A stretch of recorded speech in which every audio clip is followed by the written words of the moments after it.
ओम नमो भगवते वासुदेवाय। वैशाख मास के शुक्ल पक्ष की यह पावन तिथि, जिसे हम मोहिनी एकादशी के रूप में पूजते हैं, यह केवल एक व्रत नहीं, बल्कि आत्मा को परमात्मा से जोड़ने का एक मार्ग है। यह वो दिव्य दिन है जब क्षीर सागर के मंथन से प्रकट हुए अमृत को बचाने के लिए भगवान श्री हरि विष्णु ने विश्व का सबसे मनमोहक मोहिनी रूप धारण किया था। जैसे सूर्य का उदय होते ही घना अंधकार विलीन हो जाता है, ठीक वैसे ही यह व्रत मनुष्य के हृदय से मोह माया के बंधन और जन्म जन्मांतर के संचित पापों को नष्ट कर देता है। एक समय की बात है, धर्मराज युधिष्ठिर ने भगवान श्री कृष्ण के चरणों में बैठकर जिज्ञासा की, हे मधुसूदन, वैशाख शुक्ल पक्ष की एकादशी का नाम क्या है? इसकी कथा और विधि क्या है? कृपा कर मुझे विस्तार से बताएं। प्रभु ने मंद मुस्कान के साथ कहा, हे युधिष्ठिर, यही प्रश्न एक बार मर्यादा पुरुषोत्तम श्री रामचंद्र जी ने अपने कुलगुरु महर्षि वशिष्ठ से पूछा था। राम जी ने कहा था, हे गुरुदेव, माता सीता के वियोग में मैंने अत्यंत दुख सहे हैं। कृपा कर कोई ऐसा उपाय बताएं जिससे समस्त पापों और कष्टों का अंत हो सके। तब महर्षि वशिष्ठ ने इस परम पावन मोहिनी एकादशी की महिमा सुनाई थी। सरस्वती नदी के पावन तट पर बसी थी भद्रावती नाम की एक सुंदर नगरी। वहां के राजा थे चंद्रवंशी द्युतिमान। उसी नगरी में धनपाल नामक एक वैश्य रहता था, जो बड़ा ही धर्मात्मा और भगवान विष्णु का परम भक्त था। उसने राहगीरों की प्यास बुझाने के लिए शीतल जल के प्याऊ बनवाए, गहरे कुएं खोदे और सड़कों के किनारे आम, जामुन और नीम के घने वृक्ष लगवाए, ताकि हर जीव को विश्राम मिल सके। उसके 5 पुत्र थे, जिनमें से 4 तो पिता के समान ही गुणी थे, किंतु 5वां पुत्र धृष्ट बुद्धि अपने नाम के ही समान महापापी निकला। वह न तो देवताओं को मानता था और न ही अपने पूर्वजों को।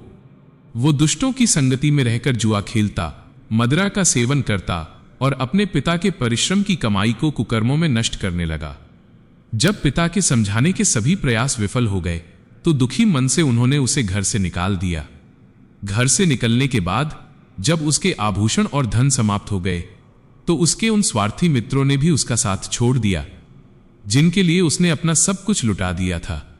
भूख और प्यास से व्याकुल होकर वो चोरी करने लगा। एक बार पकड़ा गया तो वैश्यपुत्र जानकर छोड़ दिया गया, किंतु जब वो दोबारा पकड़ा गया तो राजा की आज्ञा से उसे कारागार के घोर कष्ट भोगने पड़े। अंततः उसे नगर से निर्वासित कर दिया गया। वो भटकता हुआ निर्जन वन में चला गया। अब उसके पास न कोई घर था, न कोई सहारा। वो धनुष बाण लेकर वन के मूक पशु पक्षियों का वध करने लगा और उनका मांस खाकर अपना पेट भरने लगा। वो पाप के गहरे दलदल में धंसता चला जा रहा था, किंतु विधाता की लीला अपरंपार है।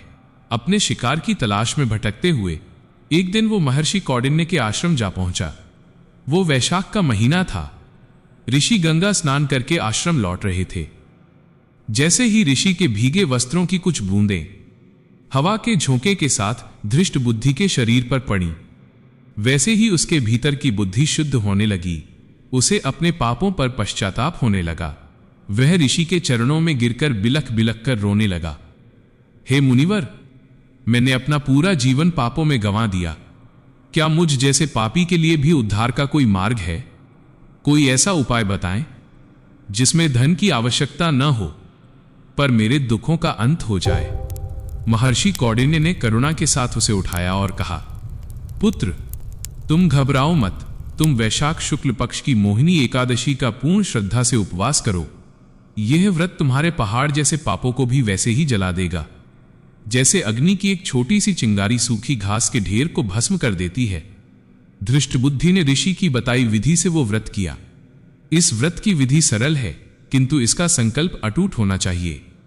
सुबह सूर्योदय से पूर्व उठकर स्नान करें और विष्णु जी की पूजा का संकल्प लें। भगवान को पंचामृत, सुगंधित चंदन और ताजे फूलों से सजाएं। एकादशी की कथा का पाठ करें और अंत में भावपूर्ण आरती करें। इस व्रत के प्रभाव से धृष्ट बुद्धि के सारे पाप धुल गए।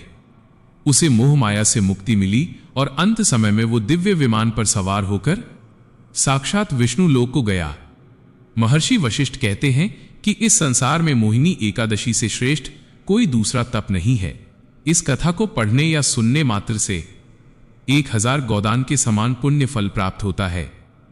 प्रिय भक्तों, जीवन की भागदौड़ और मोह के बंधनों के बीच यह एकादशी हमें स्वयं को शुद्ध करने का अवसर देती है। इस पावन तिथि पर आप भी श्री हरि के मोहिनी रूप का ध्यान करें और अपने जीवन को सार्थक बनाएं। अगर आपको यह कथा हृदय को छू लेने वाली लगी हो तो इसे अपने मित्रों और परिवार के साथ अवश्य साझा करें। धर्म और अध्यात्म से जुड़ी ऐसी ही प्रेरक कथाओं के लिए हमारे चैनल को सब्सक्राइब करें। ओम नमो नारायण।